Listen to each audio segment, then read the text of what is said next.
Bapak Ibu? 22. Sekarang 22 berarti ya.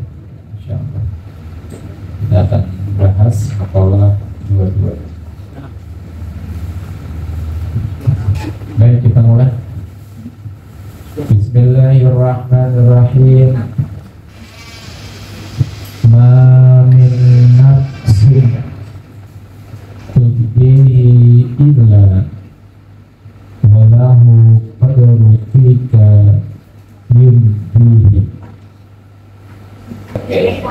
Min nafsin tubdihi illa walahu qadru fika yumdihi.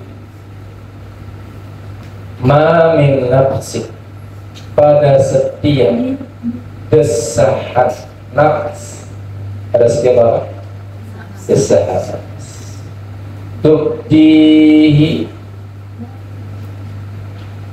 yang dihembuskan, illa walahu qadru fika yumdihi, terdapat takdir Allah yang telah ditetapkan. Itu makalah. Saya ulangi ini. Pada setiap desahan nafas yang engkau hembuskan, terdapat takdir Allah yang telah ditetapkan. Ini makalah adalah makalah yang sangat penting menurut saya, sehingga mohon izin nanti boleh diingat-ingat, dan kalau ada yang bisa hadir mungkin nanti direkam ya Bu ya. Apa? Makalah 22 ini penting. Sebetulnya semua makalah penting, namun ini sangat penting menurut saya karena ini akan berdampak kepada penambahan amalan. Penambahan apa? Udah terbebani dulu. Amalannya indah insya Allah ya. Baik, bismillah. Saya akan mulai Bapak Ibu. Jadi di makalah ke berapa? 22 ini kita akan membahas tentang napas. Tentang apa? Napas ya. Saya mau tanya Bapak Ibu, kalau ciri orang yang meninggal itu yang mana? Yang punya badan apa yang nggak punya napas? Tidak ada napas. Artinya napas itu penting tidak? Penting. Napas itu bendanya terlihat apa tidak? Tidak terlihat. Tapi wujud ada. Ada. Tak kelihatannya wajahnya, tapi ada. Roh dalam bahasa Arab disebut dengan angin. Angin itu terlihat tidak? Wujudnya ada. Ada. Bisa dirasakan. Nah, saya pelan-pelan Bu ya, agar tidak salah tangkap. Saya ulangi, napas itu tidak terlihat, tapi wujudnya ada. Memiliki sifat seperti al-ghaib yang wujud tapi tidak terlihat. Siapa? Allah. Allah tidak terlihat, tapi ada. Artinya, kalau kita ingin mengetahui Allah lebih dekat, pahamilah nafas. Pahamilah apa? Karena thariq ilallah di antaranya nafas. Ya. Jalan menuju Allah itu diantaranya apa? Nafas. Karena nafas memiliki sifat yang hampir sama, yaitu dia tidak terlihat tapi ada. Andai kita memahami tentang napas ini dan menyadarinya, maka insya Allah kita akan mudah untuk bertemu dengan Allah Subhanahu wa Ta'ala. Nanti di akhir saya sampaikan, kalau waktunya nyampe. Kalau nggak nyampe ya akan disampaikan, dan besok tidak akan disampaikan. Cukup hari ini. Saya penasaran. Ya, baik, bismillah. Ma min nafsin tubdihi illa walahu qaddun fika yumdihi. Pada setiap desahan nafas yang engkau hembuskan terdapat takdir Allah yang telah ditetapkan. Kita akan masuk terlebih dahulu ke sini. Jadi sesungguhnya napas-napas kita, Bapak Ibu, napas-napas selain kita sungguh tidak lepas dari takdir Allah. Betul? Semua hembusan napas baik kita yang ada di sini maupun yang tidak ada di sini, semuanya tidak lepas dari takdir Allah, dari takaran Allah, dari pengetahuan Allah. Itu dasar pertama. Sekarang saat kita bernapas, apakah kita menghirup udara yang sama? Kita yang ada di sini dengan yang ada di Arab Saudi sama udaranya? Bentuk udaranya sama? Sama. Ini poin-poin puluh-puluhnya ya. Zaman dulu ketika Nabi Adam, apakah udaranya sama? Berarti bisa nggak kita tersambung dengan zaman dulu dengan napas kita? Bisa. Ini cluenya ya. Tapi nggak saya lanjutin, cuma keluar aja. Ya. Beda sesi. Bisa nggak kita nyambung dengan orang-orang terdahulu dengan napas kita? Bisa. Bisa, karena napas yang dipakai sama dengan napas masa lalu. Sampai sini aja ya. Nanti kalau bertanya-tanya bahaya. Boleh. Nah. Dan tidaklah seorang hamba bernapas melainkan telah ditetapkan, telah datang pengetahuan sebelumnya. Jadi sudah sejak dulu kala sudah Allah tetap tentang napas. Panjenengan pingin bersinergi dengan siapa? Pasangan panjenengan sederhana. Mau ngecek boleh, samakan gerak napas. Misalkan isi kita sedang tidur, samakan gerak napas. Nah kalau kita sudah merasa nyambung, bilang bergerak kakinya, nanti kakinya gerak. Dengar bergerak. Ya, tangannya ke atas, ini ke atas nih. Kenapa? Sudah. Ya. Tapi kalau nggak nyambung ke atas, kok nggak keras ke atas?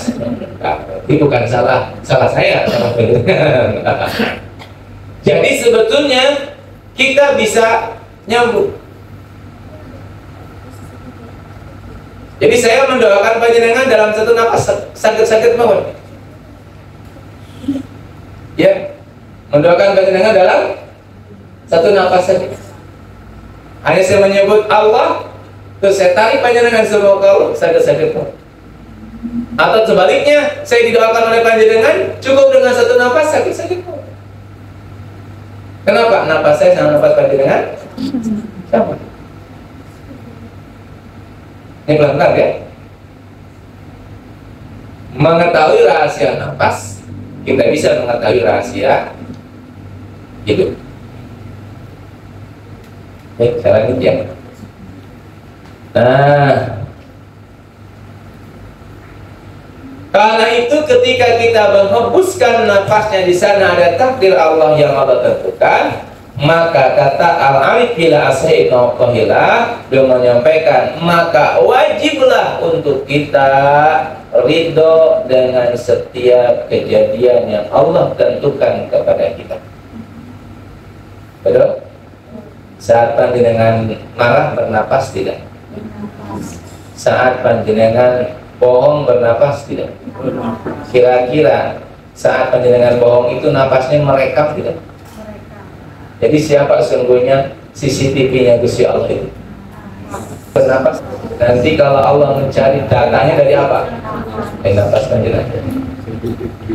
Itulah kenapa saat nanti tangan sudah tidak bisa, saat mulut sudah tidak bisa bicara, semuanya bicara. Yang bicara siapa? Napas. Karena napas tidak akan meninggal. Napasnya lepas dari panjenengan dan menjadi sebuah apa namanya?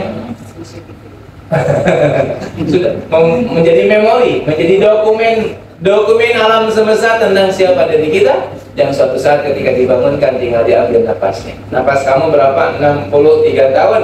Nah, lihat napas. Cukup lihat napasnya, ketahuan kita dosanya di mana. Assalamualaikum. Ayo, nggak bisa bohong sama Allah. Hati-hati makanya. Setuju? Jadi sudah nggak bisa bohong karena sudah terekam sama siapa? Sama napas kita. Betul? Ada yang pernah bermaksiat? Nggak usah ngacung, kelihatan. Dan saat kita ini bernapas, ya, saat kita bernapas, itu rekamannya akan ketarik dan dikeluarkan, betul? Dikeluarkan di alam semesta, dan bagi orang yang sudah ahli bisa melihat itu. Ini kayaknya siapa ini? Pak Putri ini nih katanya pagi ngelakuin apa itu, kelihatan bisa. Kalau dikeluarin hati-hati makanya. Ya. Tapi saya nggak bisa, tenang aja. Saya nggak bisa, tenang aja. Jadi Bapak Ibu aman, Bapak Ibu aman. Saya nggak bisa, Bapak Ibu aman, tenang aja. Ya. Ini ilmiah. Mau dicek ilmiah ini.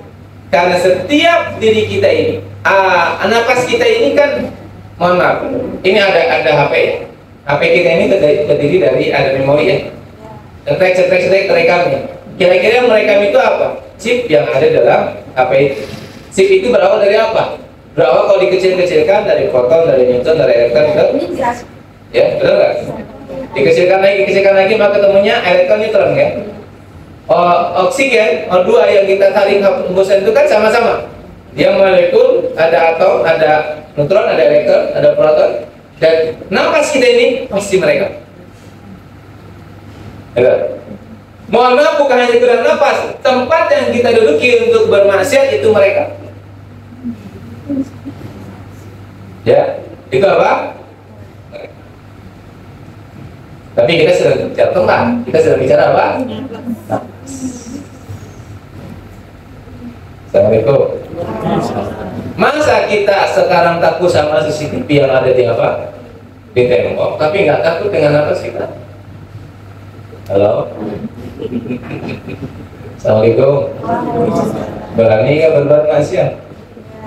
Kalau kita masih bernapas, monggo saya sarankan panjenengan bermaksiat setelah tidak bernapas. Nggak bisa. Kalau sedang bernapas, hati-hati ada CCTV. Itu yang disebut dengan ihsan. Nah, saya sampaikan ini penting. Kenapa? Saya pernah dulu nyari gimana sih jadi orang ihsan itu. Ternyata jadi orang ihsan itu kalau kita paham tentang napas.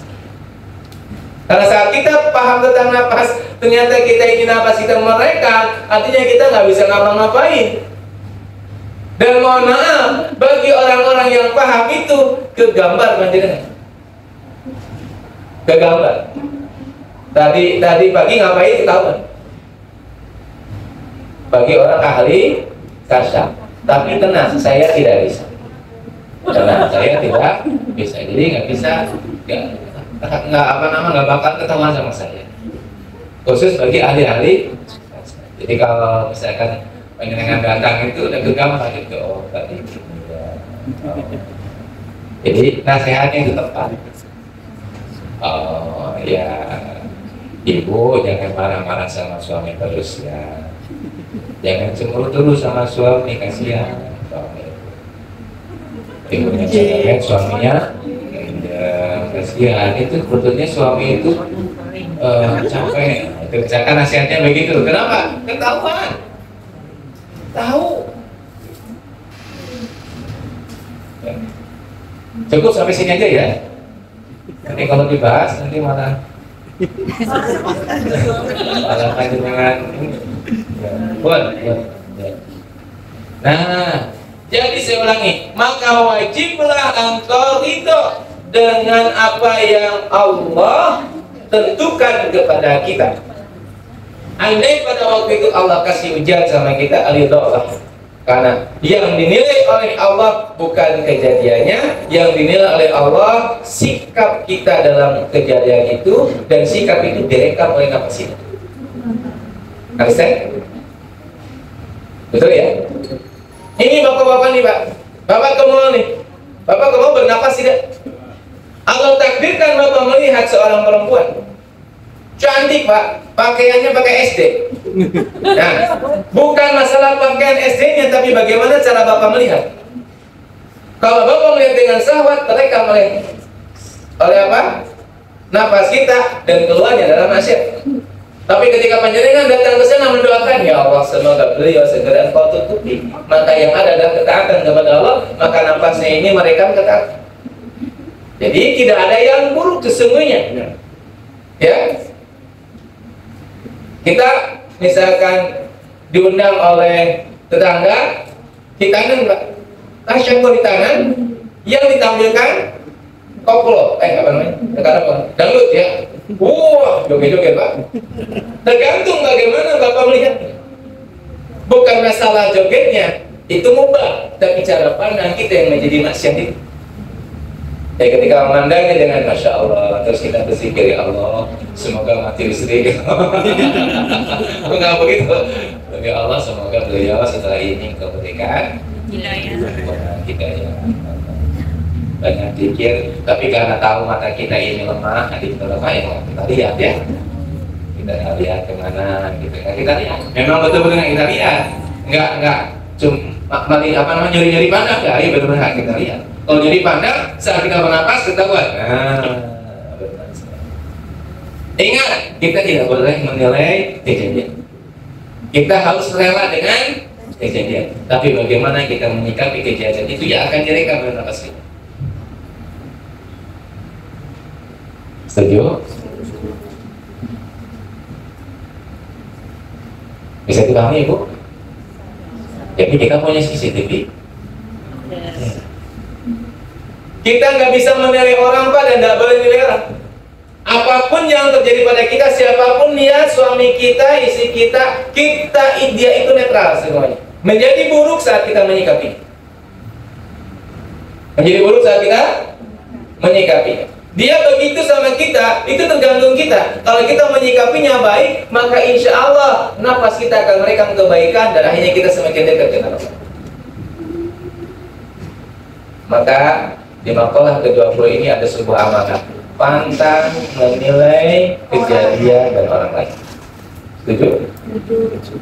Seperti apapun kelihatannya menurut orang lain buruk, itu bukan urusan kita. Itu takdir Allah takdirkan kepadanya, dan kita tinggal menyikapinya. Kalau kita menyikapinya dengan mencibirnya, merasa kita lebih baik, maka kita jatuh. Tapi kalau kita menyikapinya dengan mendoakannya, dengan kita memohon kepada Allah diam-diam tanpa kita bilang, Mas sudah saya doakan tidak, dan diam-diam kita mengatakan, ya Allah berikan kepada dia hidayah. Siapa tahu doa kita yang sembunyi-sembunyi itu, yang tidak terlihat dan kita pun tidak pernah minta apapun darinya, itu yang akan Allah kabulkan. Kenapa? Nafas akan bertemu dengan setuju? Jadi ridholah dengan takdir Allah. Karena Allah akan memberikan kepada kita berbagai macam takdir, sesuai keinginan maupun tidak sesuai keinginan. Panjenengan sedang sakit, dinilainya gimana napasnya? Napasnya sabar apa tidak? Walaupun panjenengan tersenyum gitu ya, tapi hatinya kapan aku mari. Maka yang terekam itu kita mengeluh. Ya, bisa dipahami? kita nggak bisa mengelak. Yes, bersambung. Maka ada teknik-teknik bernapas. Yang dengan teknik bernapas itu kita akan bersambung, baik menyambung dengan hati kita maupun menyambung dengan orang lain. Kalau dalam bahasa Jawa namanya telepati. Ya. Telepon pakai nafas. Bisa? Bisa kalau tahu ilmunya. Saya nggak tahu ilmunya, di depan nggak bisa tanya ke saya. Tahu tapi nggak mau tahu. Loh, kamu sudah gitu ya? Orang ngira loh. Masya Allah. Nah, jadi Bapak Ibu yang dirahmati Allah, kenapa kita ini tidak boleh protes? Karena sesungguhnya kita nggak punya kuasa, betul? Ayo, mana yang akan dipilih bagian? Mana jawabannya? Allah punya keputusan, kita punya keputusan. Mana yang akan terwujud? Dalam hidup kita ya, pasti keputusan Allah. Makanya tunduk aja. Keputusan Allah yang gini ya udah sampai. Kita punya keinginan, Allah punya keinginan. Mana yang akan terwujud? Keinginan Allah. Maka keinginan Allah yang kita ikuti sampai. Oke. Itulah hakikat dari menerima takdir. Dan di makalah 20 ini menegaskan kepada panjenengan semua yang insya Allah Allah muliakan dan sangat saya cintai karena Allah, adalah bahwa kita siap menerima apapun takdir Allah tanpa kita menilai terlebih dahulu, kecuali dengan penilaian sesuai dengan kehendak Allah. Apapun yang terjadi ya, betul. Misalkan ada yang nge-share kita nih keburukan, jangan dulu nilai, kita doakan dulu, ya Allah, semoga beliau yang sedang ada dalam video ini Engkau berikan hidayah, yang nge-share Engkau berikan ampun. Gitu, selesai. Pun karena kita sekarang sudah tidak bisa lepas dari media sosial, jadi bukan kita melarikan diri media sosial, tapi bagaimana kita menyikapi media sosial itu sehingga setiap hembusan napas yang kita lakukan saat bermedia sosial itu menjadi keberkahan. Betul? Mohon maaf, ngaji, cek dulu hatinya. Cek dulu hatinya. Jangan-jangan ngaji kita ini yang terekam oleh napas kita bukan ketaatan kepada Allah, tapi iri sama samping temennya, kerudungnya bagus banget sih. Kayaknya kerudung saya yang hilang. Nah, itu kan disuruh dong. Nah, itu sih. Ya. Pengetahuan kita selanjutnya saat ini tidak boleh menilai orang. Setuju? Siapa Bapak Ibu? Boleh kasih nilai. Tapi sih, kalau menurut hati kita kurang tepat, doa. Kalau menurut kita hati kita tepat, doa. Lalu kalau itu sangat membahayakan kita berlindung, ya Allah, hamba berlindung dari keburukan sifat-sifat. Oke, lanjut Pak.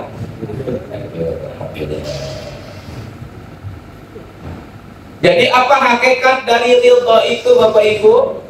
Hakikat ridho itu adalah engkau tidak protes, engkau tidak marah terhadap keadaan dirinya.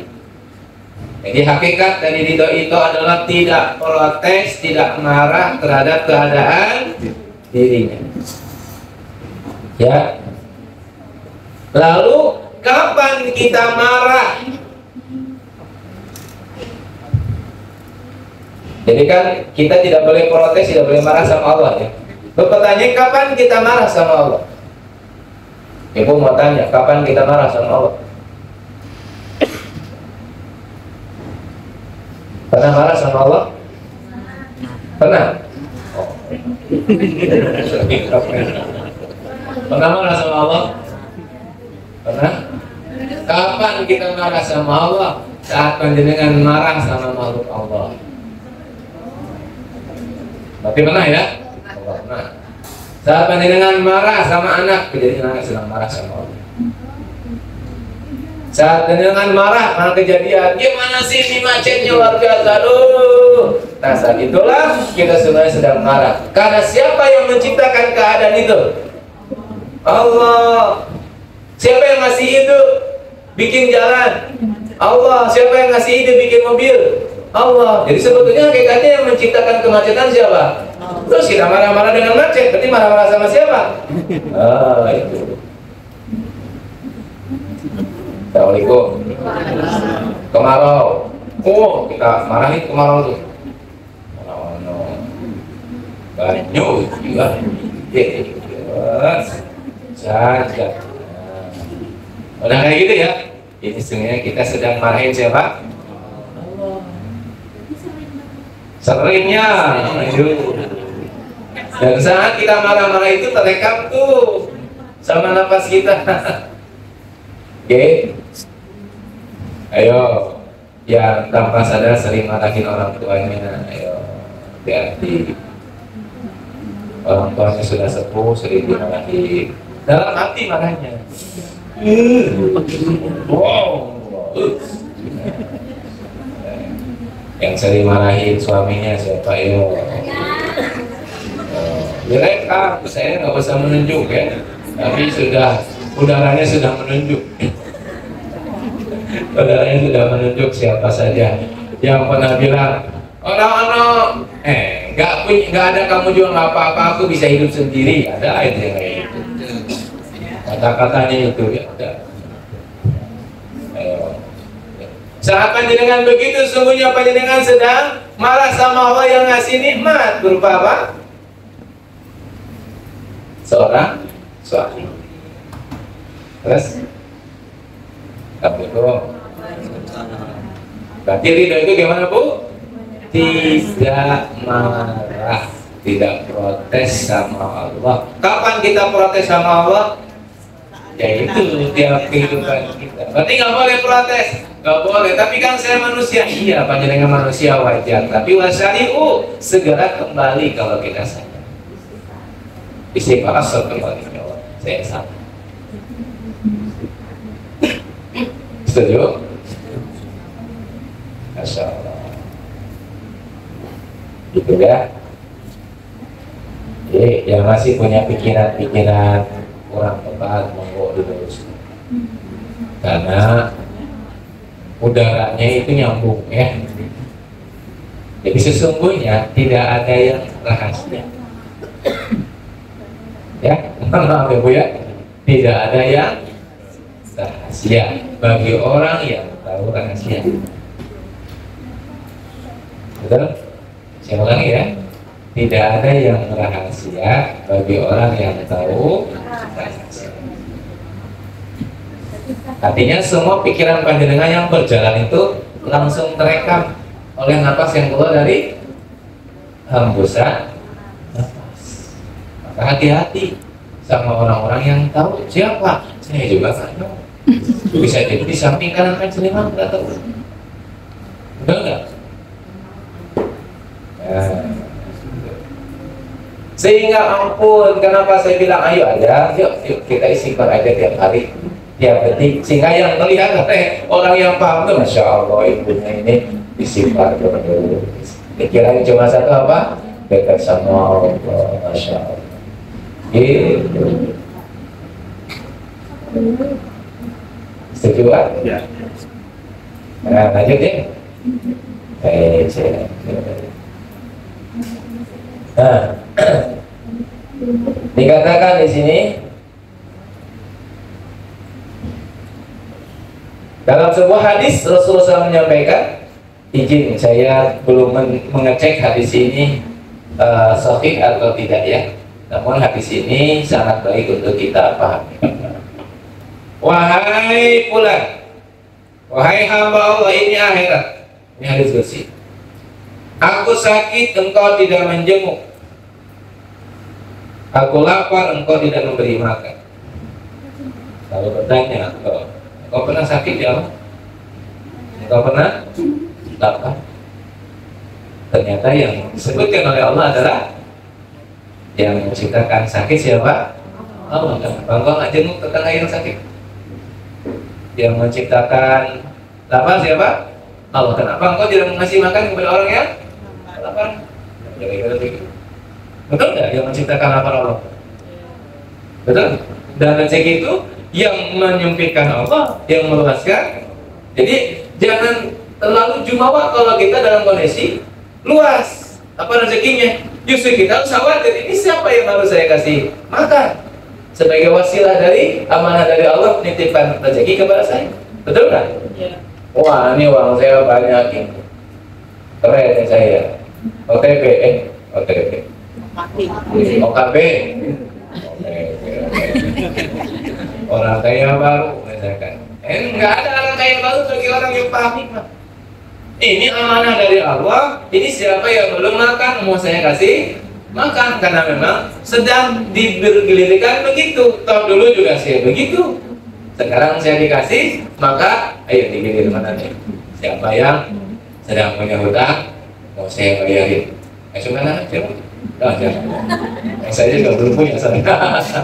Nah, kira-kira begitu. Jadi ketika kita ini dikasih oleh Allah, berikanlah kepada orang-orang yang memang membutuhkan. Karena kata Allah begitu. Kamu ini nggak pernah jenguk aku sakit nggak pernah dijenguk. Ternyata betul ya. Kita ini nggak pernah jenguk orang sakit, nggak pernah ngasih makan pada orang yang jadi, kenapa? Kalau kita memahami nafas, ternyata kita ini satu. Betul nggak? Mana Bapak Ibu tidak disampaikan yang kita jenguk ini orang Islam apa orang Muslim. Berarti siapapun kita jenguk. Betul nggak? Oh, yang lapar ini Muslim atau tidak Muslim itu tidak masalah. Yang penting dia lapar kita kasih makan. Karena Islam itu rahmatul lil alamin untuk siapa saja.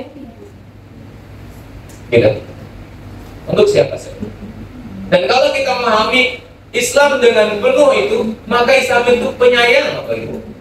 Nggak ada namanya kita akan, mohon maaf, menistakan agama ini, nggak ada. Dibiarkan saja kita. Sesuai dengan keyakinannya. Bahkan kalau dia dalam kemanusiaannya dia kesulitan, kita bantu. Betul. Tapi kalau dalam masalah agama kan kita takum dinukum aliyadin. Tapi kalau urusan dunia, yang mereka tidak punya kebutuhan, kita bantu, tidak apa-apa. Kayak itu berita Allah. Betul? Masya Allah. Ya. Jadi Bapak Ibu, kita wajib beridho dengan semua ketaatan kepada Allah, karena setiap ketaatan kepada Allah itu ada apa ya Bapak Ibu ya? Ada CCTV-nya ya.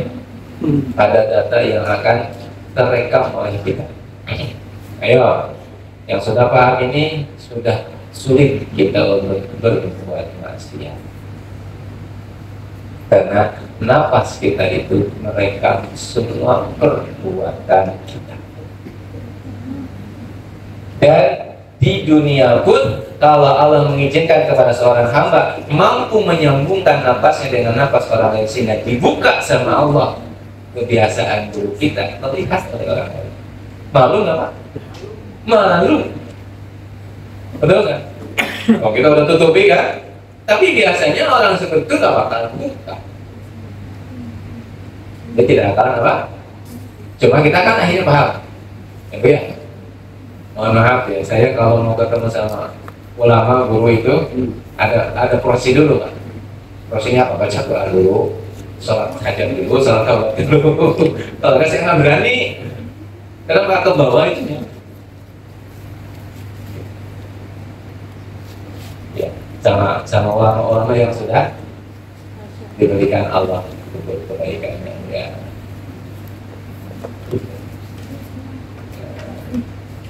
Ini ilmiah Pak. Ini bukan mengada-ngada tapi apa? Ilmiah. Monggo dicek secara fisika, memang begitu. HP kita aja bisa mereka, CCTV aja bisa mereka. Betul nggak? Ini ada CCTV nggak di sini? Nggak ada ya. Apapun yang dilakukan oleh kita terekam oleh CCTV. Ya betul nggak? CCTV itu apa terbuatnya? Ya dari molekul atom-atom itu. Nah, padahal Allah mengatakan Allah itu maha melihat.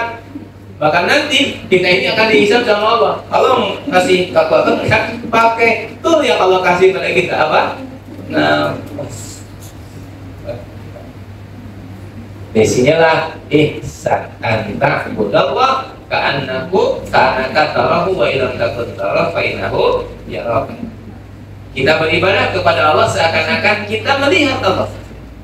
Dan seandainya kita nggak bisa melihat Allah, Allah melihat kita. Dengan apa? Dengan nafas yang kita miliki. Nah, atau boleh gini, Bapak Ibu, silakan panjenengan bermaksiat tapi jangan bernapas. Jangan boleh dihembusin. Ya, mau bermaksiat boleh, nggak boleh bernapas dan nggak boleh dihembusin. Boleh, silakan. Maka tidak akan terekam. Masalahnya nggak bisa. Betul. Yang matilah, gitu ya. Masya Allah. Ini yang saya sebut sebagai makalah yang sangat penting. Ini yang sangat penting ini. Ya Bapak Ibu ya. Monggo bisa dipenggali. Kita nggak bisa. Baik. Allah sampaikan di dalam Al-Quran, wallahu khalaqakum wa ma ta'malun. Allah menciptakan kamu dan menciptakan segala perbuatan kamu. Sekali lagi, Allah yang menciptakan siapa? Kita. Dan Allah yang menciptakan segala perbuatan kita.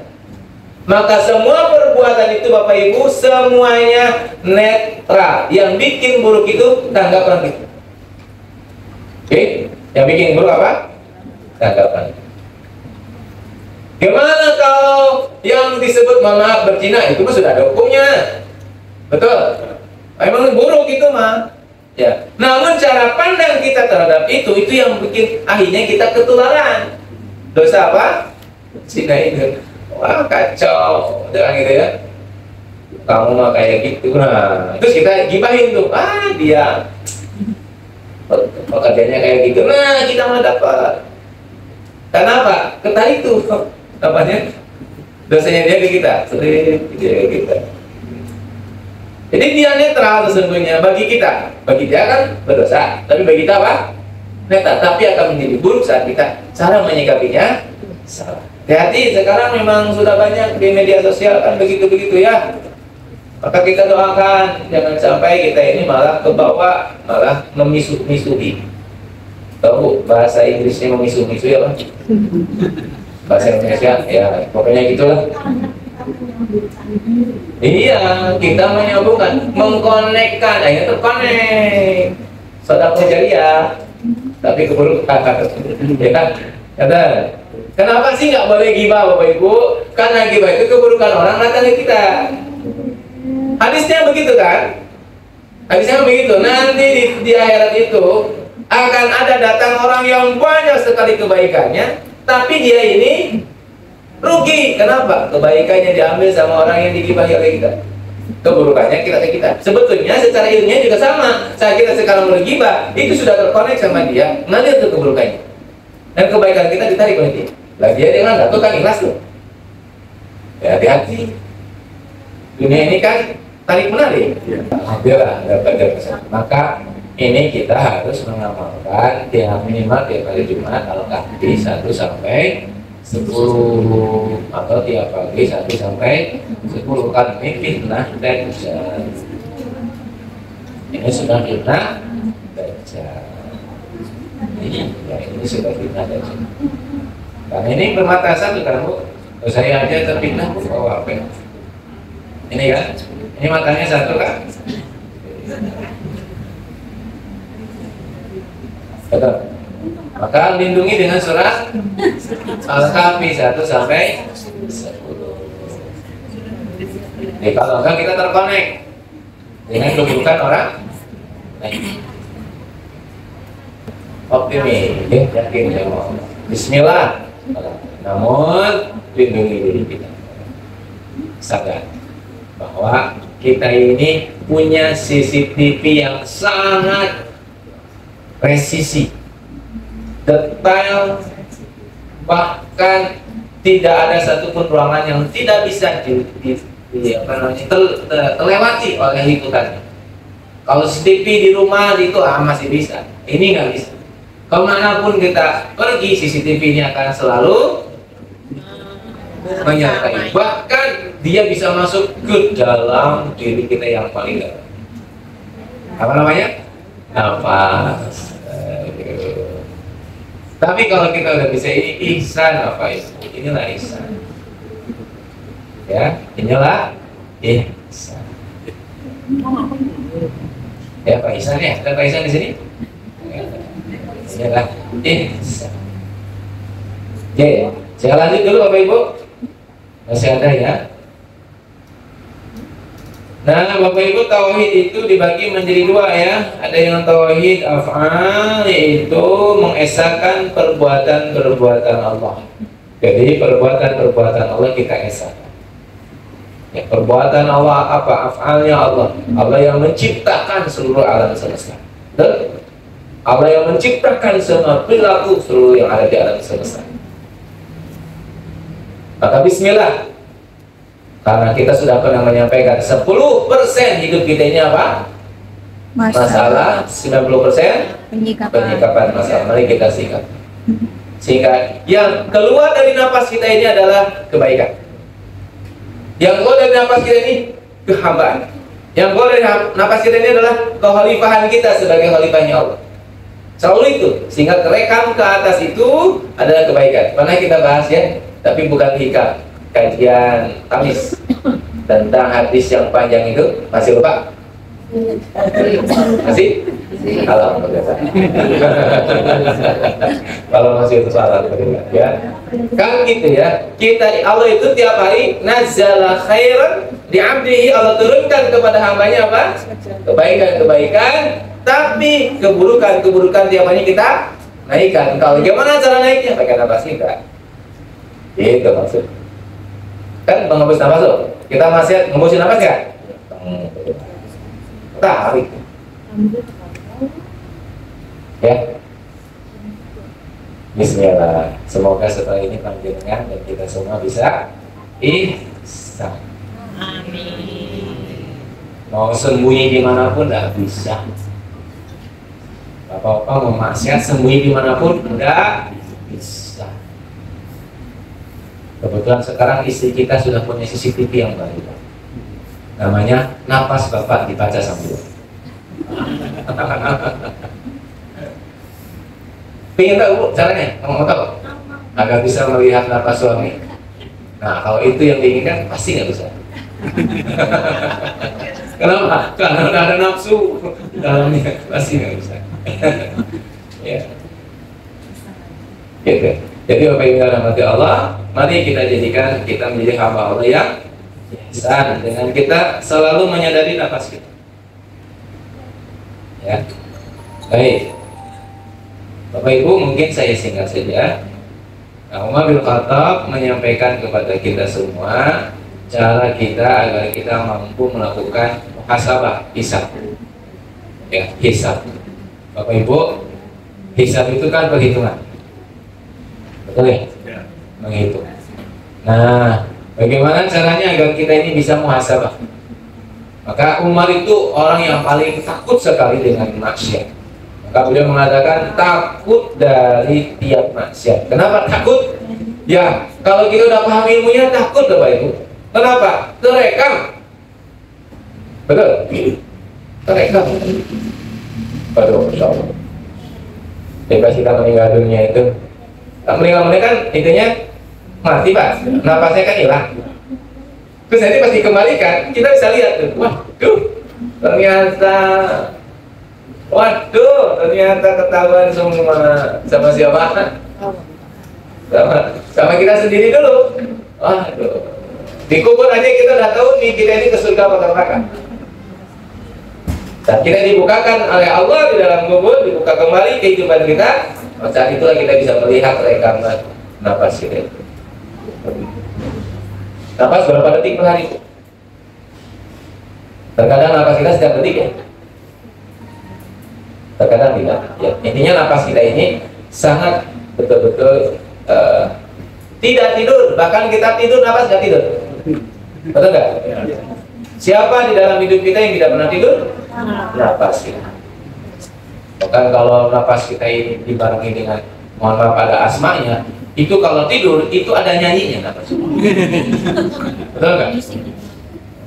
Ada bunyinya. Di saat kita tidur kita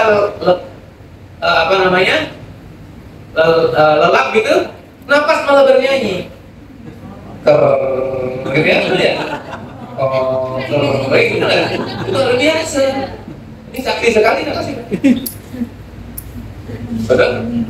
Nah, ini yang jarang kita sadari. Kenapa orang itu ghafil? Karena nggak menyadari nafas. Kenapa orang lalai? Karena nggak menyadari apa? Nafas. Yang bukan sekadar nafas, sadari nafas itu adalah CCTV. Ini saya baru bilang CCTV, masih banyak nih. Ada beberapa karakter nafas yang harus kita kenali. Tapi minimal hari ini kita mengenal nafas itu sebagai perekam setiap perbuatan. Ya, ya, apa ya? Jauh dari istri itu belum tentu aman. Kenapa? Masih ada yang paling dekat sama kita. Apa? Nafas. Istri kita memang nggak paham, Pak, tapi istri kita berguru sama kiai yang paham. Nanti dibilangin, Bu, suami ibu kemari dari sini. Nggak mungkin gitu, sebenarnya mungkin gitu. Kira-kira begitu. Jadi sangat memahami, ya, sangat memahami. Sehingga Bapak Ibu tidak boleh, Ibu mau menyembunyikan uang dimanapun, uang suami itu pasti ketahuan sama suami. Ya, ada. Nah, artinya tidak ada satupun yang yang tidak bisa tidak dirahasiakan. Nggak ada rahasia, nggak ada apa, Bu? Rahasia. Maka nggak boleh merahasiakan rahasia. Udah, sekarang yang baik-baik aja. Gimana kan saya manusia biasa lupa. Ya udah, kalau lupa segera bertobat. Maka hapus itu, beneran hapus.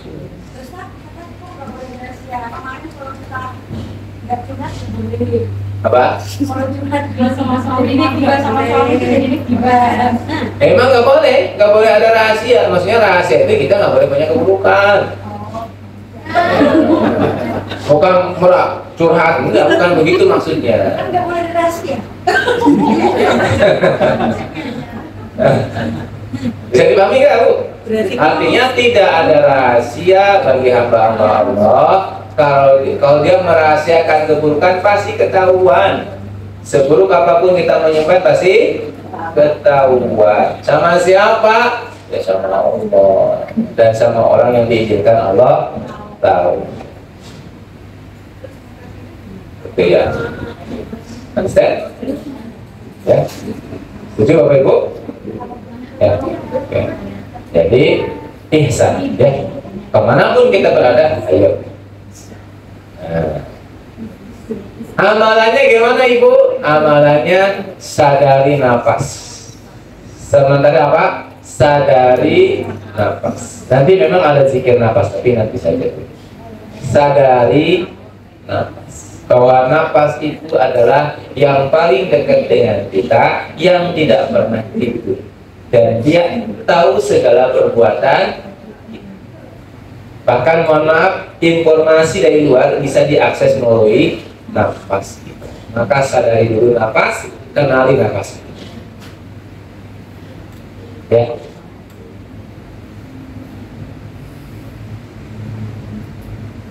Ini saya Nafailah menyampaikannya singkat, tapi sesungguhnya pendalamannya begitu sangat panjang ini tentang nafas ini. Ya. Oke. Jadi thoriq ilallah, jalan menuju Allah itu nafas.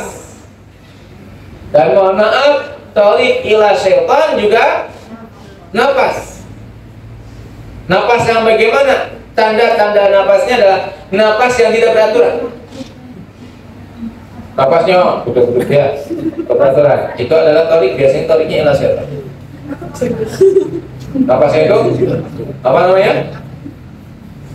Gak beraturan. Kenapa biasanya itu orang sedang marah? Was-was. Ya. Tapi kalau tarik ilallah biasanya napasnya mutmainah, tenang, kayak mau tidur. Ini ciri-ciri ya. Maka sadari napas kita, oh, kayaknya napas kita ini lagi kurang bagus. Maka segera duduk, tarik napas, tenang, sadari, turun napas, keluarkan. Sadari dulu, sambil beristighfar. Tarik napas, astagfirullah. Kan keluarnya astagfirullah.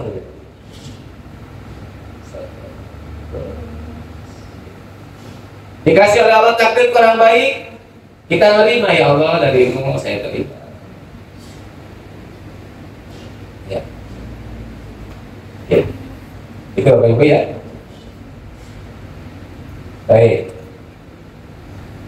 Jadi yang pertama kata Umar bin Khattab, bagaimana cara bermuhasabah itu, yang pertama adalah takut dari maksiat. Yang kedua, kalau caranya beliau siapa Umar bin Khattab adalah taubat dari tiap maksiat. Takut dari maksiat. Yang kedua apa? Taubat dari maksiat. Bertaubat dari maksiat. Terus beliau itu, ini beliau ya, beliau itu selalu bayar hutang kepada Allah. Bayar hutang kepada, bagaimana bayar hutang kepada Allah? Kita sering berjanji kepada Allah. Pernah jadi sama Allah, ya Allah, nanti kalau saya kaya raya, ya Allah, saya akan tajud pokoknya. Saya sedekahin, kalau sudah kaya, lupa. Ya Allah, saya berbaring rumah saya ini, ya Allah. Kalau nanti saya sembuh, ya Allah, saya akan sholat di masjid terus. Sholat sehat, lupa. Maka diingat-ingat tuh janji-janjinya, dibayar hutang sama Allah. Betul. Secara implisit kita sedang bernadar, dan nadar itu wajib hukumnya. Untuk apa? Ditunaikan. Kecuali kalau kita tidak mampu, maka bilang, ya Allah, hamba ternyata tidak mampu, bayar damnya, bayar kifaratnya. Boleh menyembelih sapi kalau mampu. Kalau tidak mampu, menyembelih unta, boleh. Oh, tidak mampu lagi, mendekatkan ke saya Alfa. Ya. Artinya sesuai dengan kemampuan. Ya, kalau kita misalkan bernadar, ternyata nadarnya tidak ditunaikan. Nah, terkadang secara implisit kita sering nadar, nanti kalau saya sudah dikasih sama Allah, sukses nih proyeknya, insya Allah sedekahnya jalan. Proyeknya banyak, ternyata Allah kasih ujian. Apa? Hutang, apa namanya? Ketipu. Ya kan? Ujian. Akhirnya lupa sama janji Allah. Benar nggak? Nggak sedekah karena ketipu. Jadi kalau Umar selalu membayar hutang kepada Allah. Sering janji sama Allah sering? Pernah. Alhamdulillah. Alhamdulillah. Nanti saya kalau kaya enggak kayak dia. Kalau saya kalau kaya saya makan, ya inilah jadi orang yang low profile aja. Tiba-tiba kebetulan loh kali kata sama lo kaya, ternyata malah semakin parah daripada orang itu. Lagi sama orang yang ya hati-hati ya. Kalau kita begitu harus ingat-ingat. Nanti kalau saya sudah nikah, tapi saya mau banyak di rumah aja, mau dekat sama Allah, biar bapaknya aja yang banyak keluar. Ternyata habis nikah kesel di rumah. Wah, akhirnya jalan-jalan terus. Ini coba diingat-ingat, ada nggak janji-janji yang pernah kita bilang sama Allah itu dibayar ya hutangnya ya? Betul? Ternyata dibayar hutangnya ternyata.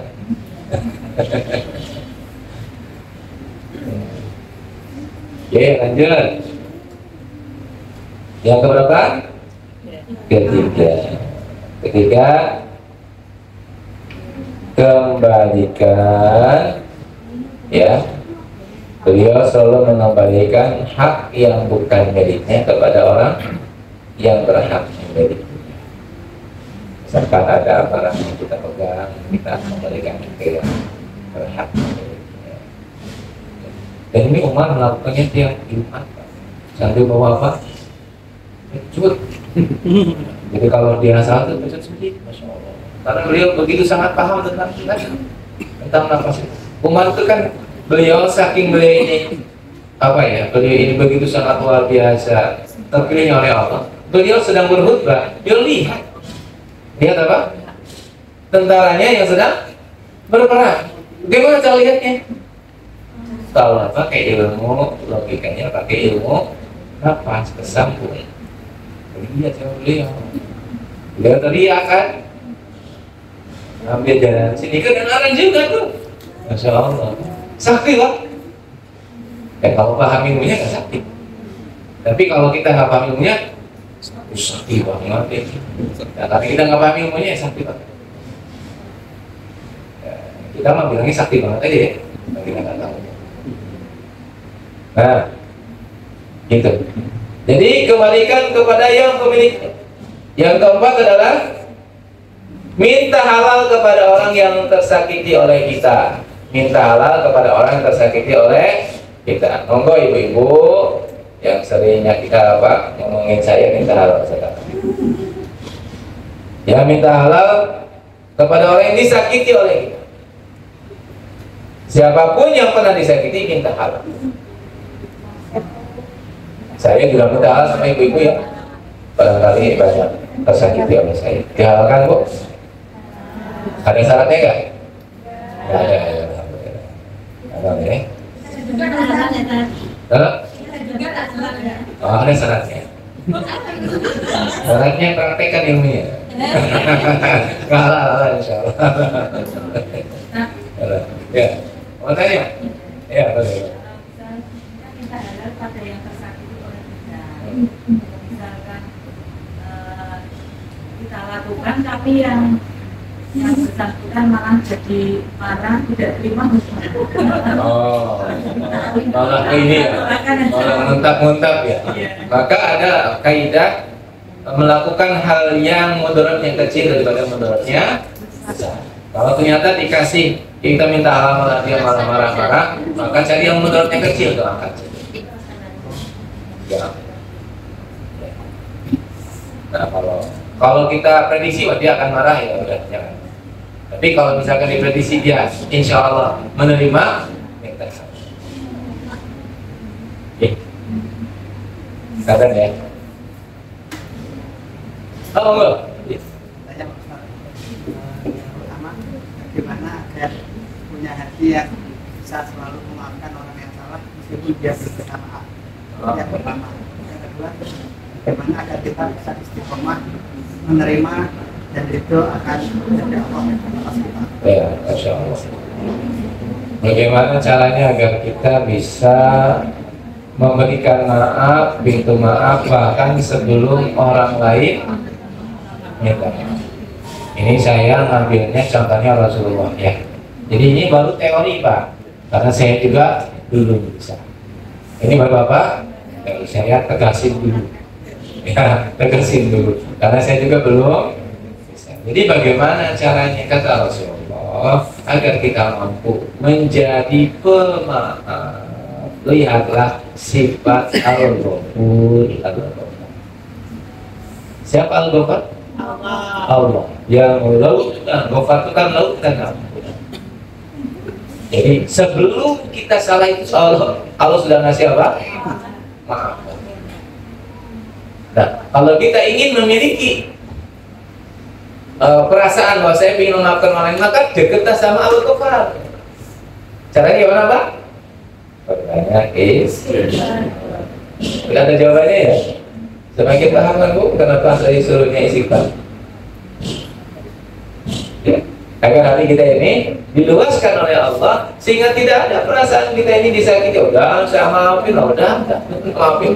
Udah, kamu belum punya salah pun udah udah saya maafin. Kasihan nanti. Udah saya maafin. Kenapa? Karena itu adalah sang pemilik hidup begitu. Maka Rasulullah saat diludahi sudah sebelum diludahi pun udah memaafkan dulu, maka beliau tersenyum.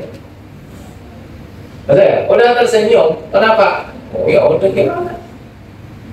Ditarik sorbannya diikat oleh orang Yahudi, malah beliau santai saja. Yang marah malah Umar.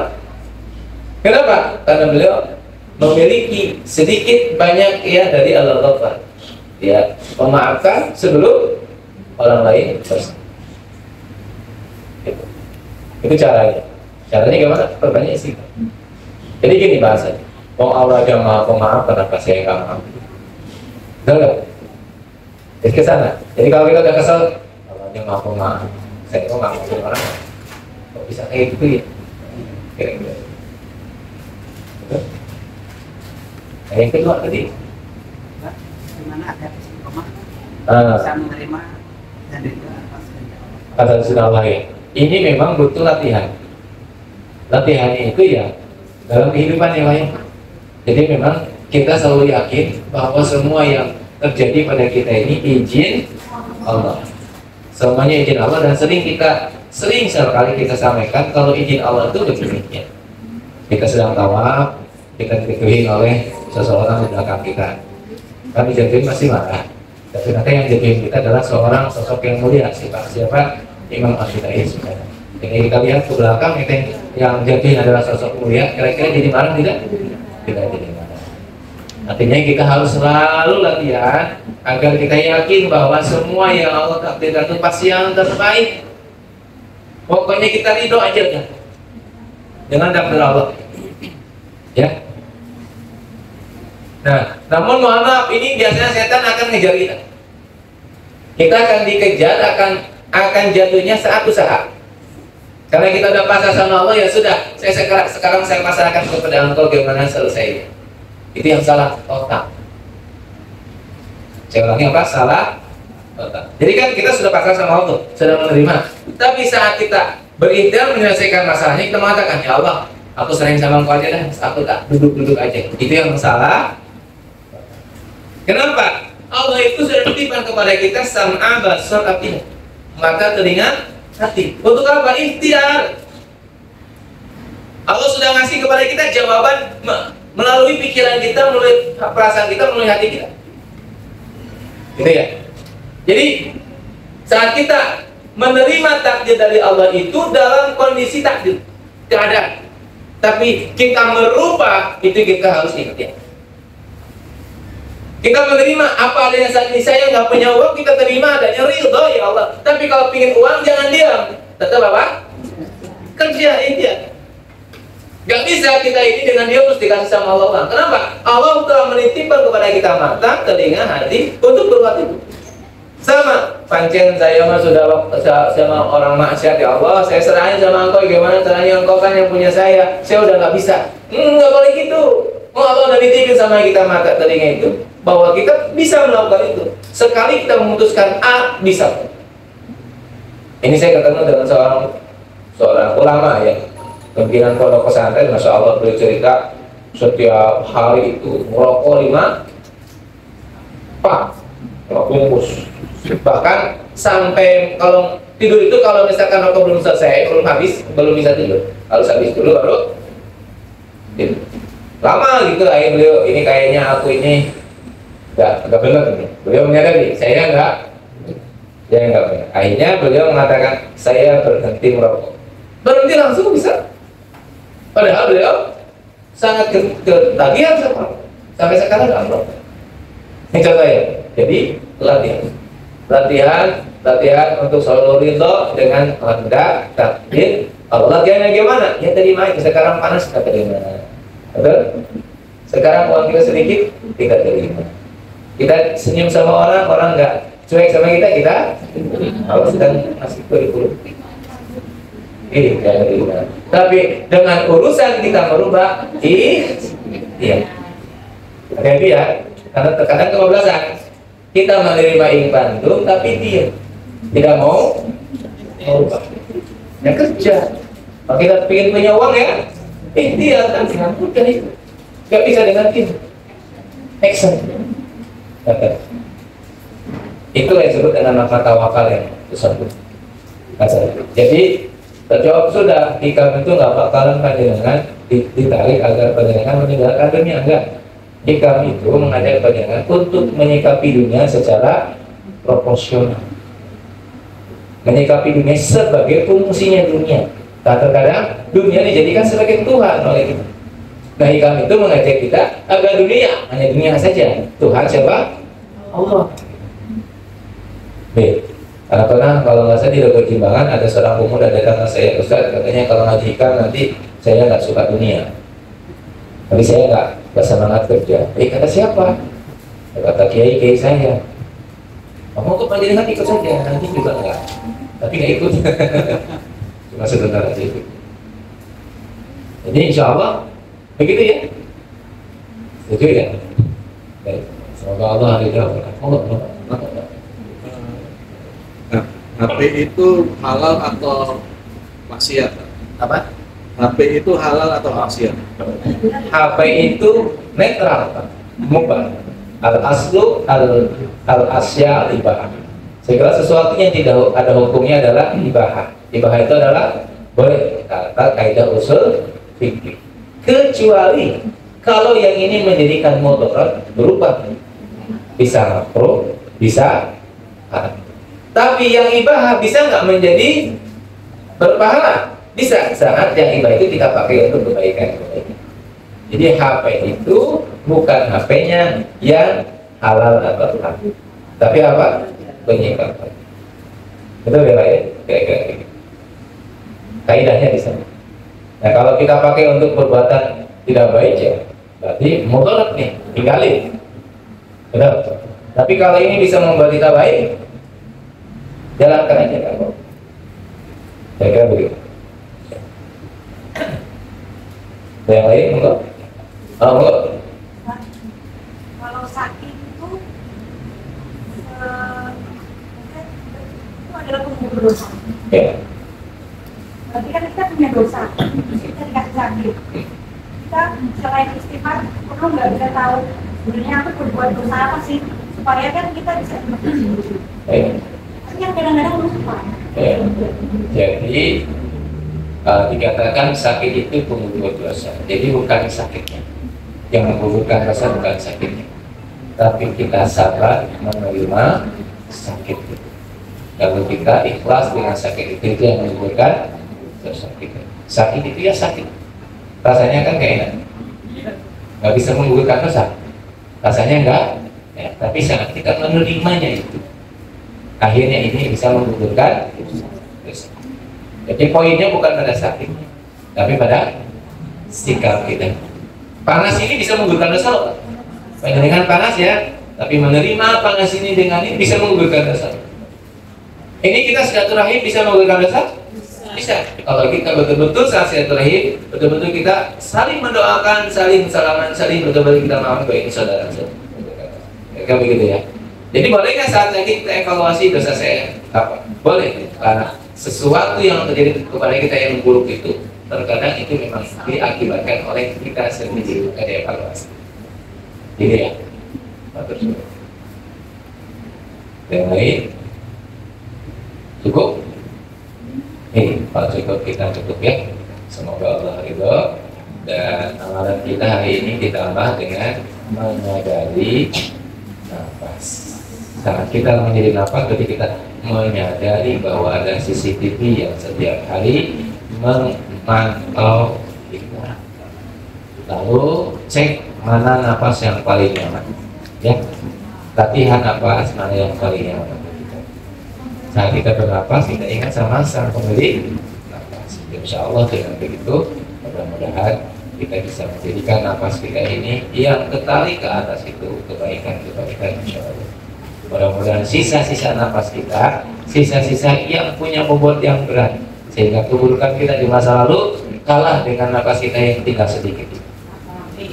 Ya, ya, nonton aktif, nonton aktif, nonton nafas. Bismillah. Kita tutup dengan bacaan hamdalah bersama-sama.